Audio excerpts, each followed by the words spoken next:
ഫോട്ടോഗ്രാഫിക്കും വീഡിയോഗ്രാഫിക്കും ഏറ്റവും ബെസ്റ്റായിട്ടൊരു ക്യാമറയാണ് കനോണിൻ്റെ M50. വ്ളോഗർമാരും യൂട്യൂബർമാരും ഒക്കെ ഇത് സജസ്റ്റ് ചെയ്യുന്നതിൻ്റെ കാരണം ഇതിൻ്റെ ഫീച്ചേഴ്സും പിന്നെ ഇതിൻ്റെ പ്രൈസുമാണ്. ഇതിൻ്റെ പ്രൈസും ഡീറ്റെയിൽസും എല്ലാം ഞാൻ ഡിസ്ക്രിപ്ഷനിലുള്ള നമ്മുടെ വെബ്സൈറ്റിൽ കൊടുത്തേക്കാം. ഈ ഒരു മോഡലിൻ്റെ കൂടെ വരുന്നത് പറയുമ്പം 15 to 45 mm കിഡ് ലെൻസാണ്. ഈ കിഡ് ലെൻസ് നമുക്ക് സൂം ചെയ്യണമെന്നുണ്ടെങ്കിൽ ഈ ലോക്ക് എടുത്തു കഴിഞ്ഞതിന് ശേഷം ഇങ്ങോട്ട് തിരിച്ചാൽ മാത്രമേ ഇത് അൺലോക്ക് ആവത്തുള്ളൂ. പിന്നെ ബാറ്ററി LP-E12 ബാറ്ററി, അതിൻ്റെ ചാർജറും പിന്നെ ബാഗും നെറ്റ് സ്ട്രാപ്പുമാണ് ഇതിൻ്റെ കൂട്ടത്തിൽ വരുന്നത്. ഇതിൽ മൈക്ക് സപ്പോർട്ടിൻ്റെ ഓപ്ഷൻ വരുന്നുണ്ട്. കൂടാതെ NFC-യുടെ ഇത് വന്നിട്ടുണ്ട്.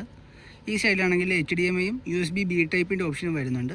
പിന്നെ ഇതിനകത്ത് വൈഫൈ കണക്ട് ചെയ്യാൻ വേണ്ടിയിട്ട് അതിനുവേണ്ടി മാത്രമായിട്ട് സെപ്പറേറ്റ് ഒരു സ്വിച്ച് കൊടുത്തിട്ടുണ്ട്. പിന്നെ ഇൻബിൽറ്റായിട്ട് ഫ്ലാഷും വരുന്നുണ്ട്. ഇതിൻ്റെ പ്രധാനപ്പെട്ട കാര്യം എന്താണെന്ന് വെച്ച് കഴിഞ്ഞാൽ ഇത് ഫോൾഡബിൾ ഡിസ്പ്ലേ വിത്ത് ടച്ച് വരുന്നൊരു മോഡലാണ്. ഇപ്പം നമുക്ക് 360 ഡിഗ്രി ടിൽറ്റ് ചെയ്യാൻ പറ്റുന്നതുകൊണ്ട് തന്നെ സെൽഫി വ്ളോഗിങ് എല്ലാം ഇതിനകത്ത് അടിപൊളിയായിട്ട് എടുക്കാൻ പറ്റുന്നതാണ്.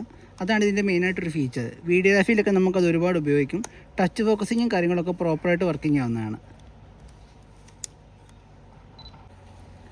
ഇതിൽ നമുക്ക് എവിടെ വേണമെങ്കിലും നമുക്ക് ഇതുപോലെ ടച്ച് ചെയ്യാൻ പറ്റുന്നതാണ്.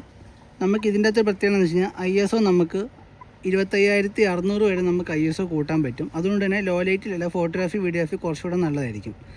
ഇതിനകത്ത് ഷട്ടർ സ്പീഡ് എന്ന് പറയുമ്പോഴത്തേനും 1/4000 വരെ നമുക്ക് ഷട്ടർ സ്പീഡ് ഉപയോഗിക്കാൻ പറ്റുന്നതാണ്. പിന്നെ ടച്ച് ഡിസ്പ്ലേ ഉള്ളതുകൊണ്ട് തന്നെ ഇപ്പം നിങ്ങൾ കാണുന്നത് പോലെ തന്നെ അപ്പറേച്ചർ, ISO ഈ കാര്യങ്ങൾ ഇതിൻ്റെ ഫുൾ ഓപ്ഷൻസ് നമുക്ക് മൊബൈൽ ഫോണിൽ ഉപയോഗിക്കുന്ന പോലെ ഇതിൽ ടച്ച് ചെയ്ത് ഉപയോഗിക്കാൻ പറ്റും. ഫോക്കസ് ഞങ്ങൾക്ക് വളരെ ഷാർപ്പാണ്, നല്ല ക്വിക്കാണ്, പെട്ടെന്ന് ഫോക്കസ് ആവുന്നതാണ്. ഇതുകൊണ്ട് തന്നെയാണ് വീഡിയോഗ്രാഫിക്ക് ആൾക്കാർ കൂടുതൽ ഇത് റെക്കമെൻഡ് ചെയ്യുന്നത്. 24 MP ക്ലാരിറ്റിയുള്ള ഇതിൽ വീഡിയോ വരുമ്പോഴത്തേനും 4K 30 FPS-ലും പിന്നെ സ്ലോമോ നമുക്ക് 120 FPS-ലും റെക്കോർഡ് ചെയ്യാൻ പറ്റുന്നതാണ്. ഈ പറഞ്ഞതൊക്കെയാണ് ഈ ക്യാമറയുടെ മെയിനായിട്ടുള്ള സ്പെസിഫിക്കേഷൻ വരുന്നത്. ആർക്കെങ്കിലും ഈ ഒരു മോഡൽ വാങ്ങാൻ താല്പര്യമുണ്ടെങ്കിൽ നമ്മുടെ വെബ്സൈറ്റിൻ്റെ ഡീറ്റെയിൽസ് ഞാൻ കൊടുത്തേക്കാം, അതിൽ നിന്ന് പർച്ചേസ് ചെയ്യാവുന്നതാണ്. അല്ലെങ്കിൽ ഇതിനെക്കുറിച്ച് എന്തെങ്കിലും ഡൗട്ടും കാര്യങ്ങളുണ്ടെങ്കിൽ എന്നെ ഒന്ന് കോൺടാക്റ്റ് ചെയ്താൽ മതി. വീഡിയോയിൽ എൻ്റെ നമ്പറും ഞാൻ കൊടുത്തേക്കാം.